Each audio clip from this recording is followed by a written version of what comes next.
Today's episode is brought to you by Riverside.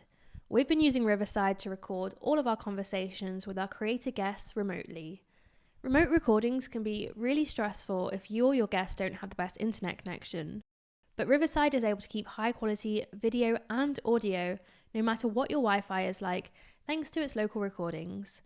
This has made the whole process stress-free and more fun.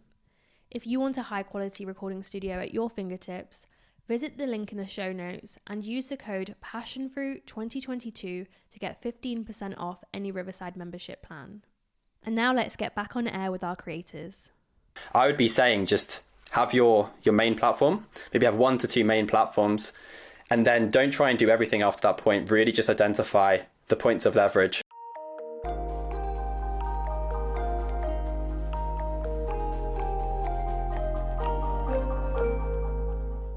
Joe Gannon is the founder of Amplify Creators, an agency that has worked with the likes of Ali Abdaal and Chris Williamson.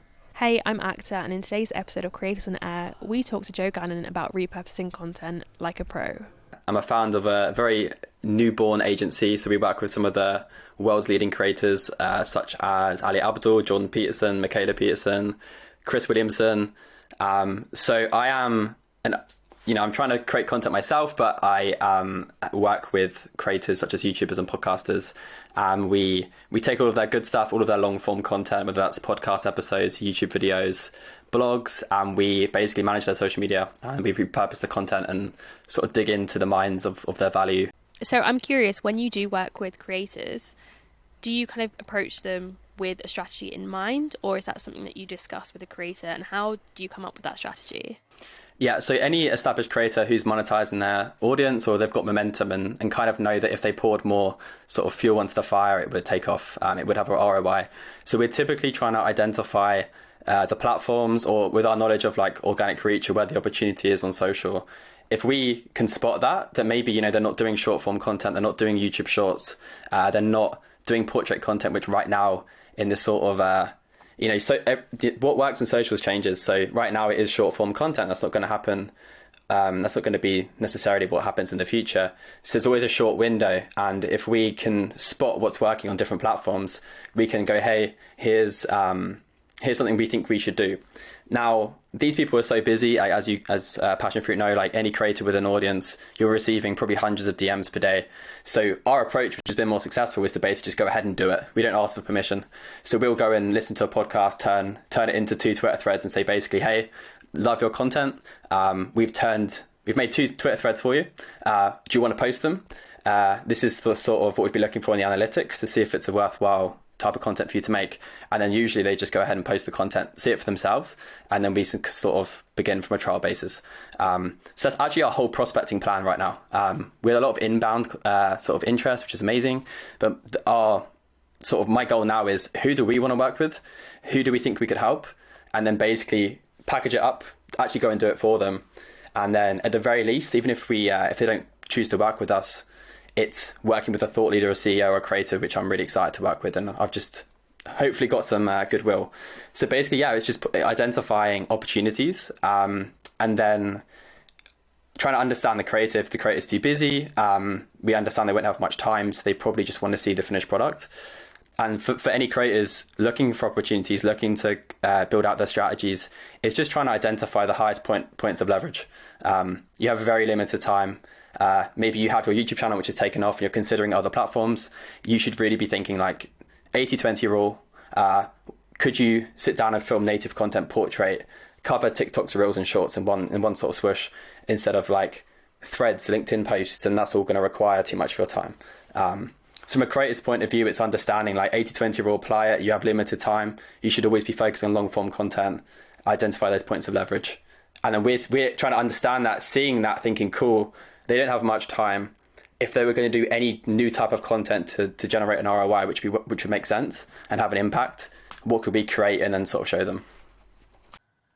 And for creators who are maybe a little bit more limited in terms of money, being able to invest it in a company who could help them with repurposing content, do you still think that repurposing content is still something that they should do rather than creating new content? Yeah, I think so. We kind of say repurposing is like our solution to social media management. So we don't need a lot of someone's time to show up on all the different platforms. We've evolved though. Like we initially would go, cool, we're going to just post on as many platforms as we can. So we would go, oh, let's just post every day on Facebook because we have the content. What that's actually doing, after 3 months, 6 months, 12 months, despite the fact it could be just copy and pasting your LinkedIn content to Facebook, what can you see that's going to be a fruitful? If you walk down that path, is that going to be fruitful in the future? It still takes time, it still takes effort, it still takes headspace. So for any new creator going, right, okay, so I've got my YouTube channel, should I branch out to all socials or should I just focus on a couple? I honestly do think, despite what we do for clients who are massive and established, I would be saying just have your main platform, maybe have 1 to 2 main platforms, and then don't try and do everything after that point. Really just identify the points of leverage, maybe again, another 1 or 2 platforms, which really aren't new content. They're not like a whole new piece of content you're bringing to the table. It's reusing what you have and repurposing what you already have.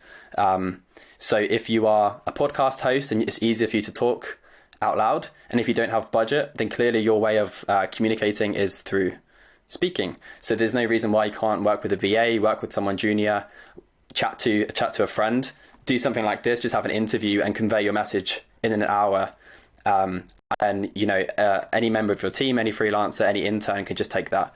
So you don't need a fully fledged agency to start to expand and scale yourself, by no shape or form. I would actually almost say that's not really the way to go. You should clearly see like an ROI for two extra hours spent, channeling that energy into LinkedIn as a new platform. It has to be a no-brainer decision for you. If that doesn't feel like a no-brainer, it's probably easier to go, right, I'm going to start doing portrait content, and that will cover YouTube Shorts, TikTok, and Reels, for example. That makes a lot more sense. So I would definitely just take it step by step. Don't try and do everything at once. You have limited headspace, you have limited time. And then more of an actionable tip of how to identify where to go. What platforms have the highest organic reach? And then second, how can you communicate your message in like the most streamlined, time efficient way to get that content out the door? And how important do you think it is to consider trends and the algorithm and things like that? Because a lot of people feel a lot more pressure now to create TikToks and to create Reels because that's what's popular right now. But for somebody who enjoys, for example, long form content and they're not really wanting to do it, do you think it's still worth thinking about those trends or not really? Yeah, I think the mindset is like, what platforms are you already using? Because if you don't use TikTok and it's going to be a whole new platform to understand and to start to spend time on, to understand the trends, that just seems harder. That just seems like you're basically running uphill. So I always ask myself, like, what would be running uphill or what would be running downhill? Which is like an extension to Tim Ferriss saying, like, if this was easy, how would it look? So if you don't spend any time on TikTok and you don't currently film video content, you're a writer, as you say, like you have a newsletter, that's easy for you to sit down and write. Realize that about yourself. That's not the same for everyone. So clearly you should be aligning the art of writing with a platform with high organic reach. So it's almost like step one, like if you like to talk and communicate, then that's audio. If you like to be on camera and that comes easy to you, that's video. And then if it's writing. So it's like pick one out of that. That's like step one, pick one of those 3. Step 2, align that with a platform with high organic reach. So if you have a newsletter with 200 subscribers, your long form writing may not be successfully distributed on just posting a newsletter each week. Maybe you take writing and you go to step 2 and go, okay, so LinkedIn has high organic reach right now. I'm going to post my long form writing as text posts every day. That makes a lot more sense. So you're taking what works naturally for you, which is sort of running downhill. It feels like it takes no effort at all. You're pairing it with a platform which has high organic reach. And there's one for visuals, there's one for audio, there's one for writing. And then that just makes a lot more sense. That sounds to me like it doesn't take too much time and you're pairing it with the right platform for you. If you like to write and you're thinking pressured to do TikToks, there's a mismatch. There's a mismatch there. That's not going to work well. Even if you post it daily for a week, you're not going to, be consistent, as we all know is the thing that actually makes a difference in the long run. Definitely, that makes a lot of sense. And do you think there's a way to repurpose in a way that makes that content feel organic to that platform, as if you had created it for that platform? originally? Yeah, so we've come far with this that, as I said initially, so we've come far with this where we would go to a YouTuber or a podcast and say, hey, we'll just take your YouTube video. We could probably even just download it with a YouTube downloader at 1080p without even needing you to drop it into Google Drive. Like, we do not need to be handheld in this process. We'd make like the classic video clips and all that sorts of stuff. That really helps for volume, but we all know that showing up on TikTok being native, showing up on Twitter native, and allowing your audience to enjoy you as the creator and giving each platform what it needs is, in an ideal world, what you would do. If you're a full-time creator, you would sit down and spend all day learning trends and do TikToks. You would probably be distilling everything you know into threads. And then on LinkedIn, you would be engaging with other people and, again, like lifting the lid of yourself as a creator and being really honest and sharing your failures and your milestones, all that sort of stuff. So we know that we can't have the time. No one has the time to give to treat each platform as it is. So what we found to be successful with our clients is to just see it as a 50-50 split. So you do need, with algorithms, to show up consistently. There's a level of posting which you need to do. If you post less than 3 times per week on socials, unfortunately, you're not really, to like visualize it, you're not really watering the plant enough.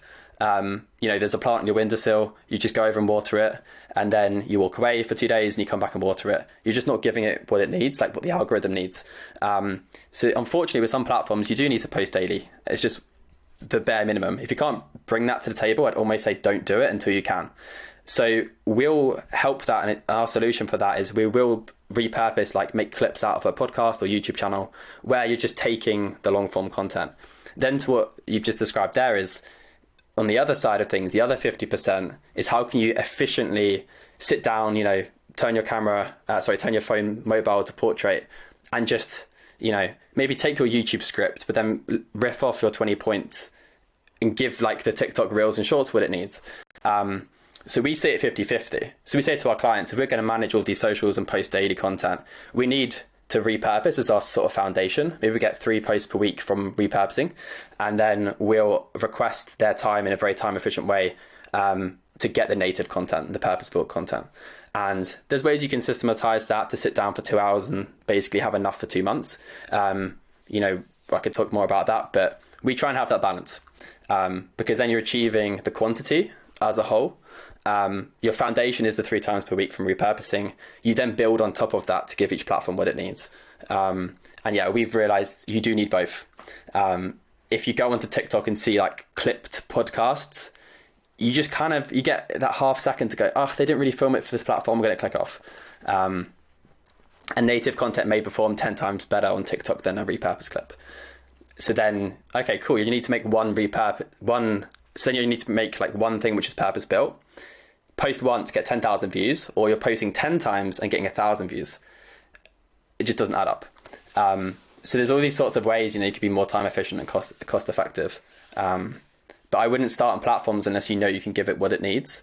So that almost is like solving the problem of where to show up by elimination instead of always thinking like more is better. And so for creators that you've worked with, like Ali Abdaal, how exactly are you helping him? Like even now, what kind of areas are you involved with? Yeah, so what I've learned from Ali, from working with him since September 2019, so it's like 3 years, our initial approach was we're going to repurpose your YouTube videos. So we'd just go through the archives of his content, we'd make video clips and we'd make them into 9x16 and things like that, but still it wasn't purpose built for the platforms. That we've moved away from that. But what I learned from him the most is that you have to show up consistently, and he credits all of his success to posting 1 to 2 YouTube videos every week for 2 years. So our approach with him was just initially, how can we just show up daily on these social media platforms? And, now we zoom out and we've worked together for 3 years. All of his socials have grown because we've just been consistent. So we locked in the consistency and the frequency by systematizing content. Then once that was nailed and the foundation was nailed, we then would sit down and we do social media filming sessions where we could do it virtual or in person. He'd set up his camera to the side of looking at me at Zoom. He'd have his camera there. I would be muted and I would come to that call with 20 questions. We'd film for an hour. And I would basically have gone through his YouTube scripts, gone through his newsletters, gone through all of the content he's already like researched and prepared. And I would just feed him basically hooks. And because he's the expert, he could just go, here's my one tip to be productive, yada, yada, yada, and spiel it off in a purpose-built sort of reel. And this felt like the biggest life hack ever, because we'd sit down for an hour and we'd come away with 20 reels. And to go back to like that 50-50 split, we'd have the repurposed content and we'd have the purpose-built stuff. So 20 reels would last us maybe 3 or 4 months. So with creators, we then try and, again, just kind of get 2 hours of their time per month, and we'll do all the pre-lift. But again, if you don't have someone, you could just ask your friend to interview you. So there's no reason why with this setup now, I couldn't have my camera set up all like ready for TikTok as a backdrop. And then you could just ask me questions, then mute yourself, and I could just talk to the camera. And that really helps for anyone who's introverted or who needs that sort of accountability for it to feel worth it. So Ali wouldn't do it unless we had those sessions. And then we saw the benefits of a TikTok being more native, just performing so much better. So then it got to the leverage of that TikTok. We gave TikTok what it needs and got 50,000 views, or we're over here repurposing content, really being sort of posting with our eyes closed, not giving the platform what it needs, having to post maybe 10 TikToks to get that same amount of outcome. So then we started to post less on those platforms, but for it to be more intentional. And anyone can do that. Just grab someone, do it yourself, have Notion up with 20 questions. And for any creator with an audience, you probably research YouTube videos. You take this stuff seriously. You've done all the legwork, so it's just film it to camera. If you're the thought leader as well, you know your stuff, so you're going to be able to just riff this stuff off. And then obviously everything you say could be a tweet, most likely. If you're going for a 15 to 20 second TikTok, almost everything you've said can be a tweet, or the caption for your Instagram post. So then it can just spiral, and that's where you get the volume. No, I love that you've given us a behind the scenes into what Ali does as well. It's so interesting and definitely something that I think a lot of creators can learn from. Obviously, repurposing is meant to help simplify content in many ways, but I also feel like it's then almost overwhelming to think about all the different platforms. How do you guys as a team stay on top of all the different creators and all of the different platforms? Yeah, I think the hack with staying on top of trends and things like that is just to install a capture habit with this. So you want as much as possible this information to be coming to you inbound. I made a new Twitter account like 2 years ago where I just followed all of these inspiring people, the creators that I loved. And honestly, right now, because of that, it's probably been one of the highest leverage things I've ever done, because I log into Twitter and I see creators like yourself, Akta, I see other thought leaders and people in their space, and I learn every time I log onto Twitter. So I've basically just tactically made a separate email account, made a Twitter profile, followed all of these, and I've kind of put people into 2 buckets, either educators or creators. So you have so many people on Instagram right now who are posting reels about reels, like it's quite meta, or people like I used to do back in the day, like talking on LinkedIn about LinkedIn. They've done all the legwork for you. So just follow as many educators, follow as many newsletters. Go to another sort of hack that we like to use is platforms like Hootsuite, Buffer, Later, all of these social media companies. Their whole job is to educate you as a customer about social media so that you go and buy their social media scheduling tool, for example. So their blogs are the most up-to-date blogs ever. Like it's just an incredible resource. So we don't need to reinvent the wheel. So we'll just go to like Hootsuite and just learn the latest aspect ratios or what the plans are for Reels, because they're trying to educate you to the point where you're, as a creator, want to know the best practices, because if you're at that stage, you're going to then go and buy their social media tool. I'm sure Riverside, as a company, probably have a blog about how to, they're probably educating people to their presentation skills and their setups and things like that, because they want you to be a better creator visually to then be able to sell to you Riverside and to be a podcaster, for example. So we just have it all inbound. So I just have all these newsletters coming inbound, the people that I follow online. Again, it's just upfront work to get that foundation. And then I'll just log in to LinkedIn, see that someone's posting Twitter screenshots in a carousel and go, that's a really good idea. They're repurposing Twitter threads into carousels. And everyone in the comment is saying, saving this for the future, saving this for the future. I know that LinkedIn care about saves and they care about comments. We should go and try that content for our clients. So I think the hack is just follow great people who are doing this, basically. To extent how much we're bringing, which is original, is just basically from our experience of what we've seen work. So I know like Stephen Bartlett's team are a great team to follow because they really pride themselves on innovation and they're just testing stuff each week. So we're following their team because they're just, and Lewis Howells and other sort of massive podcasters, massive content teams, their whole job, they're being paid to sort of test and experiment. So see what works for them and then go and do it for yourself. So are there any tools that you'd recommend for creators to use to help them either to repurpose their content or to be better at like scheduling or managing their content that you guys use in your team? Yeah, so our content calendar for all of our clients, and it's gone through many iterations of trial and error, and I have built out in Notion, maybe like most sort of builders or people who are taking content creation seriously usually get to the point where you're frustrated of like existing solutions. So I've kind of built out our way of using a content calendar through Notion. I'm going to hopefully have like a YouTube video soon of just showing how that looks, because obviously people can then just use it as a template. But we use Notion as our content calendar. In terms of scheduling, we just use Creator Studio. So that's Facebook's native tool to schedule on Facebook and Instagram. We use either Hype Fury or Typefully for Twitter threads and scheduling Twitter content, because you can schedule everything in Twitter except threads. So we have our tech stack is very minimal. There's unfortunately usually no one fits all tool which covers all bases, because it's usually based on the APIs of platforms. So LinkedIn, for example, don't allow any videos to be scheduled onto LinkedIn profiles. So it's a LinkedIn problem. It's not a tool problem. They just can't have access to it. LinkedIn don't have the capability. So like we just post LinkedIn content manually, for example. So yeah, we just use Notion for a content calendar. We use scheduling tools. As I say, Creator Studio to cover Facebook and Instagram. I think you can now schedule Reels like as of like last week. So that's going to be handy. But then if you are someone who's riding trends and want to use the sort of custom music, I don't think you can do that. So there's always that sort of caveat, unfortunately, with things. There's a Twitter tool called Blackmagic, which is a Twitter analytics tool. I've had really great things about that. And there is a Chrome extension for Twitter called Twemex. I can spell it. It's TWEMEX. It's just a Chrome extension. That is a great hack. So we... so you've used it obviously, so you can see anyone's like all-time performing content. So again, just a bit of upfront work, or again, like that's just an automated thing. Just set it up once and you're gonna just, when you're on people's platforms just out of interest, you're gonna get information like, they're 10 best 10 best tweets of all time are all threads. Go into their profile. Is that just the fact that they only tweet threads? You want to check that first. So it's not just like a self-fulfilling thing. Oh no, they post all these different types of content, but those threads where they curate someone's story and go deep into Tony Robbins' journey, and here's the value here's how he's got to where he is today. Oh cool, so that didn't even require that person. It's actually a curated thread.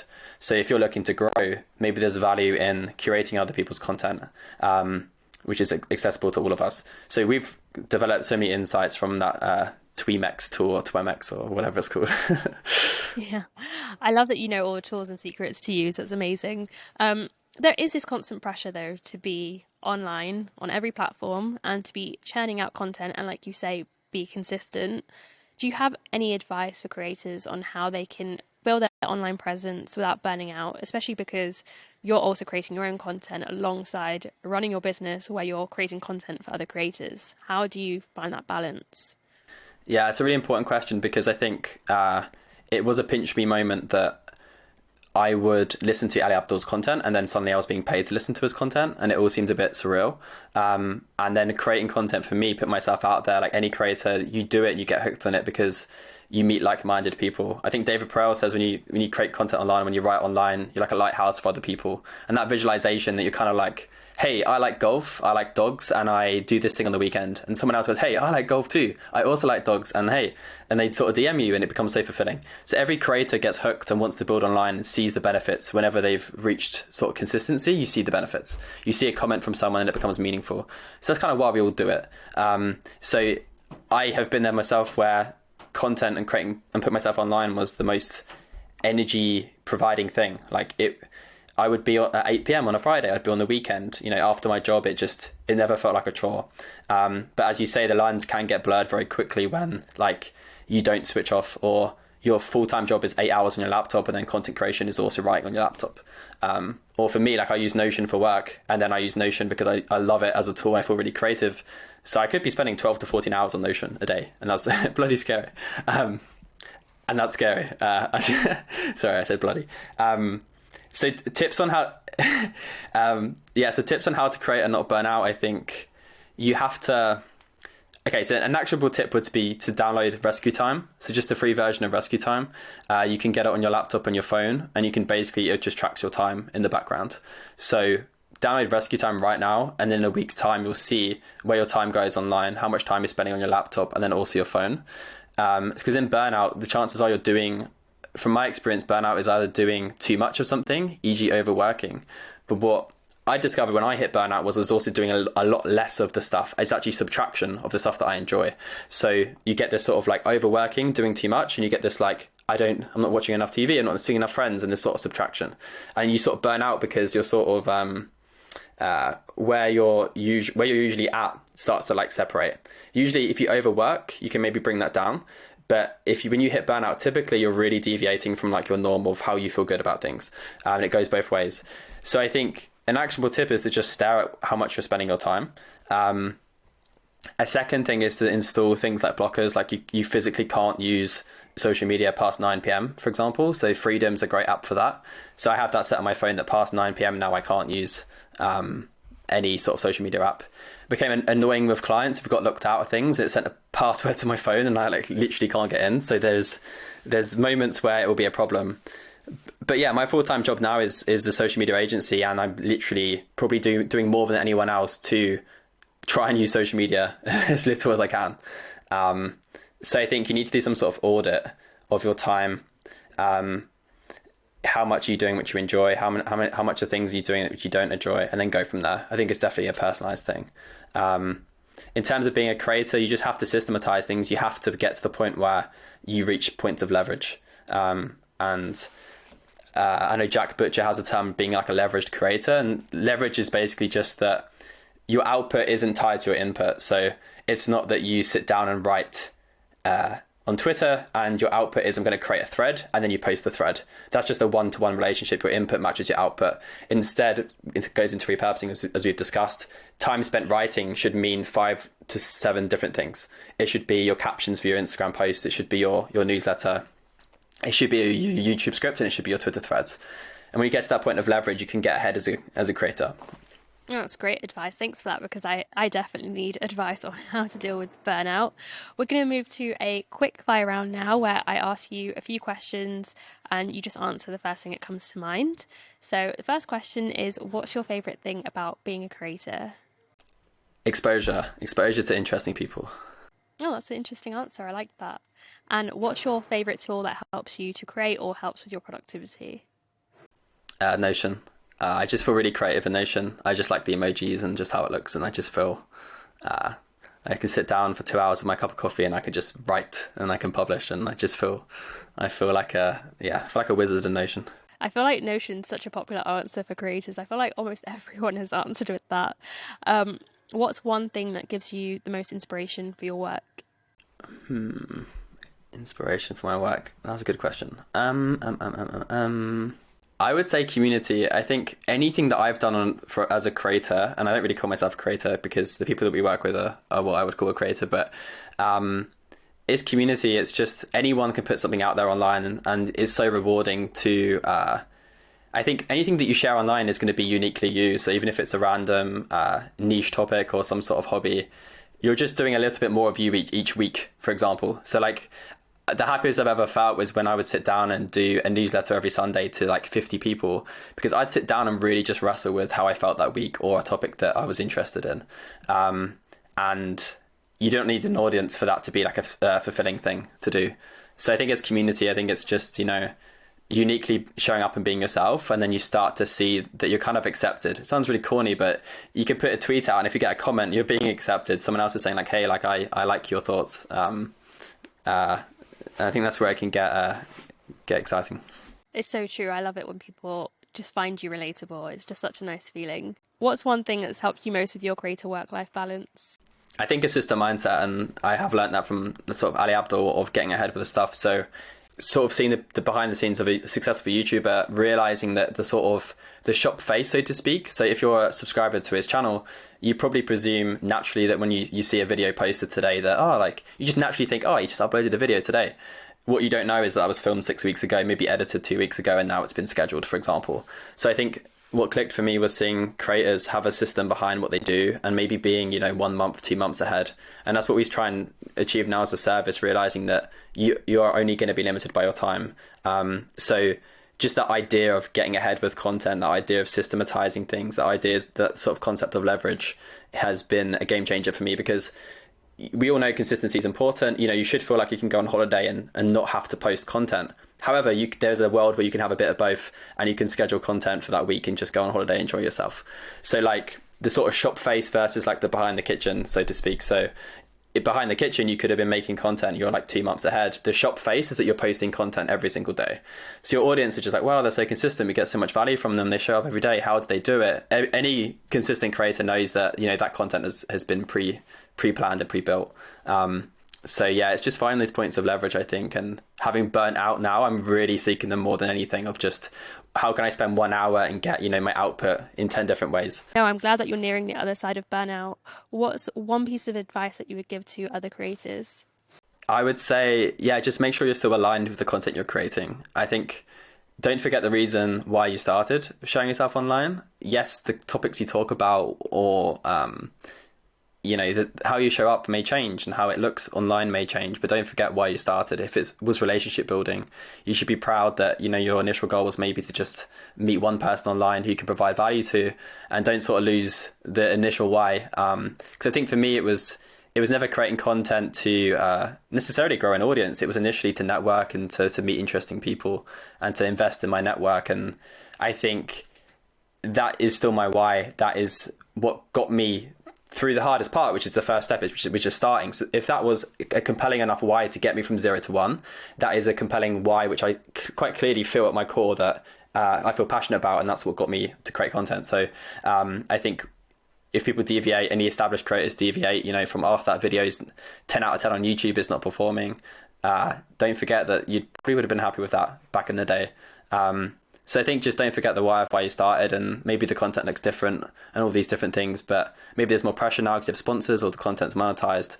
But I don't do it enough, but you should look back and just be happy. Like I think I have 3,000 subscribers now on YouTube, and I remember the goal was 1,000. Like I was told 1,000 is the hardest thing to do, and why I'm not celebrating that, I do not know. So we all need to kind of stop, I think, and know why we're doing this.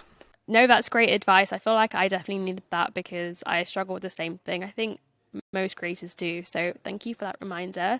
It's been so great having you on the podcast, Joe. Thank you so much for all of the value that you've given. Thank you very much. It's been lovely to talk to you and to catch up and to talk about this stuff, which is energizing. It reminds me that I love this stuff, and as long as it's energizing, then great. If it's not energizing anymore, stop and get to that point, because there's a reason why we do all this. And as we've both said, you can forget the reason why, and at that point you should stop and just recharge and get back to this being something which is an addition to your week.